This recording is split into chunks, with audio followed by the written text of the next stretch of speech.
Прекрасно! Наконец-то я получил свою адвокатскую лицензию, и теперь могу работать адвокатом. Я уже давно определился, куда подавать свое резюме, а именно в адвокатскую бюро ФА и партнеры. Даже несмотря на мое прошлое, я уверен, что не столкнусь с проблемами, от которых будет зависеть моя карьера адвоката, мое здоровье и моя собственная жизнь. Я в этом уверен на 100%. Как видите, этот человек не догадывается, что ему предстоит пережить. Пока он, наверное, думает, что он будет просто адвокатом, я скажу сразу наперед. Ему предстоит пережить не самые лучшие времена. Перед ним станут выборы, от которых будет зависеть не только его собственная жизнь, но и жизнь других людей.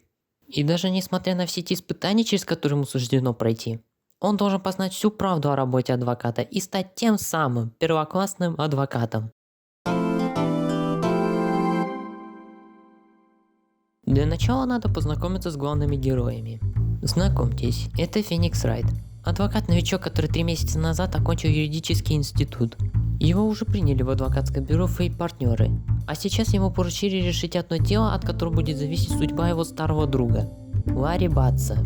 А вот его старый друг, которого обвинили в убийстве. Из-за того, что этот парень чертовски невезучий вытворял различные глупости, что даже в школе существовала поговорка: если пахнет бедой, значит Батц всему виной. А это босс юридического бюро, в котором работает наш главный герой – Мия Фэй. В тот день она будет помогать Фениксу, если у него возникнут проблемы. А теперь можно уже разбирать первое судебное разбирательство Феникса Райта. 3 августа 9:47 в зале ожидания собрались наши главные герои.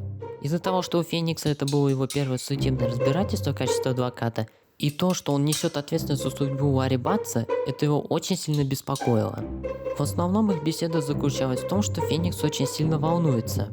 Однако Мия только сейчас узнала о том, что Ларри Батц является старым другом Райта и взялся за это дело из-за того, что у него есть должок перед Ларри.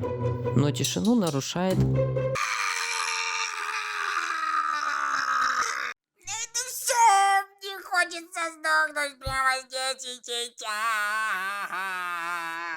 Ник, прошу, как друга, разбери меня, вердикт виновен! Я не боюсь умирать! Что с тобой случилось, что даже отказываешься от моей защиты? Тебя защищать или нет? Дружище, мне сынок! Сынок! Кто убил мою девушку? Я тоже не знаю, кто убил твою девушку, но в любом случае, я тебя защищу. В 10 часов начинается судебное разбирательство. Из-за того, что наш главный герой новичок, судья задал пару вопросов касательно его готовности защищать подсудимого. После небольшого теста начинается судебное разбирательство. Первый, кто совершает ход в начале прений – прокуроры. В нашем случае против Феникса выступает вот этот ноунейм. Прокурор Уинстон Пейн. Он предъявил первое доказательство, а именно орудие убийства. Это статуэтка в форме мыслителя. Именно этим сувениром и получила по голове наша жертва убийства – Синди Стоун, которая являлась супругой подсудимого. В отчете написано, что она умерла где-то в промежутке между 4 и 5 часами после полудня. Затем Пейн решил вызвать подсудимого на место свидетеля и задать вопросы, связанные с отношениями подсудимого и жертвы. На что наш горе-подсудимый впал в ярость. Он начал скандалить из-за того, что прокурор заявляет, что его супруга бросила и ушла к богатым папиков, которые будут дарить ей айфоны, путевки на Гавайи, брендовые шмотки и прочие дорогие ништяки. Ларри поначалу отрицал это, но чуть позже он понял, что она ему все-таки изменяла, а после того, как Уинстон Пейн спросил у него, что он сейчас о ней думает, подсудимый заявил следующее. Путная стерва, а? Я умру! Я сейчас сходим, каташка! И тогда мы встретимся в загробной жизни, и я устрою ей такой разнос! Вы понимаете, что это значит? Если вы вдруг все же не поняли, то наш прокурор Пейн оценил это как мотив для убийства, а именно, что он убил свою девушку из-за измены. Затем он задал последний вопрос подсудимому по поводу того, заходил он в свою квартиру или нет. На что Ларри подтвердил, что он там был, но свою девушку там не видел. Пейн тут же заявил: Протестую! Ваша честь, подсудимый врет. У нас есть свидетель, который, по его словам, видел, как подсудимый убежал с места преступления. Теперь вместо Глори подсудимого сменили на этого странного типа. Это Фрэнк Сэхвит, продавец газет, и сейчас он будет давать показания. Ну короче, я увидел труп женщины, и от испуга я даже не сходил в квартиру, но пытался как минимум позвонить копам, но телефон в квартире не работал. А почему он не работал? Вот отчет об отключении электроэнергии в этом доме. Поэтому я и выбежал на улицу, и там уже позвонил копам. Кстати, точно помню, когда я нашел труп, на часах было ровно 2 часа дня. Протестую! Это все звучит странно. В отчете указано, что она погибла в 4-5 часов после полудня. Согласен с тобой. Это звучит и вправду странно. Вспомнил. Короче, когда я увидел труп, то слышал голос из телека. Протестую! Вы, видимо, вообще не слушаете. В то время электроэнергии в этом доме не было. Вспомнил. Я увидел время на орудие убийства. Настольные часы. Протестую! Орудие убийства были не часы, а вот эта статуэтка. Как они вообще похожи на так называемые часы? После этих показаний, Феникс Райт и все присутствующие в зале начинают подозревать свидетеля, но свидетель все отрицает. Затем в конфликт вмешался Пейн, чтобы объяснить данное противоречие насчет статуэтки. На самом деле эта статуэтка является часами, в форме мыслителя. Подождите! Чтобы кто-то понял, что мыслитель является часами, нужно как минимум взять его в руки. Тогда как свидетель понял, что мыслитель является часами, когда он заявил, что он не заходил в квартиру?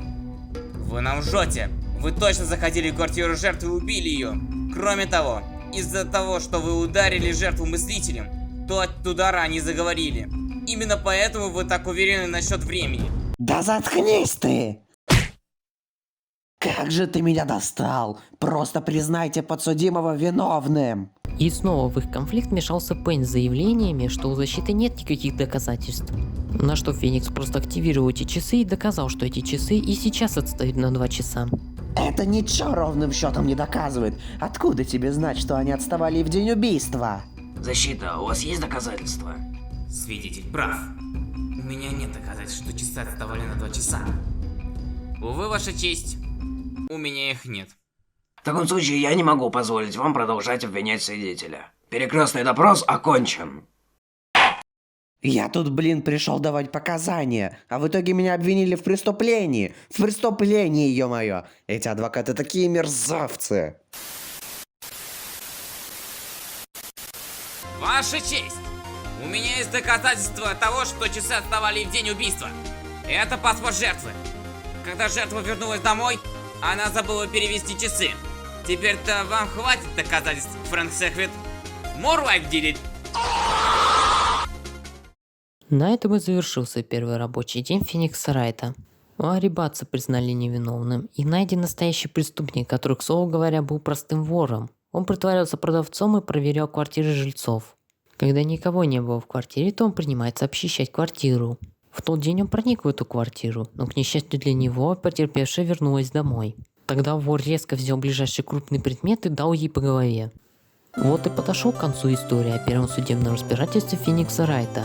Они все дружно пошли праздновать освобождение Ларри Батса. Все были счастливы, ведь ничто не помешает быть счастливым до тех пор, пока вот эта статуэтка не отнимет еще у кого-то жизнь. Спасибо за просмотр. И я благодарен тем, кто участвовал в моем проекте. Но, к сожалению, это будет первая и последняя серия моего проекта. А я пойду делать то, что у меня лучше всего получается. Денег назад!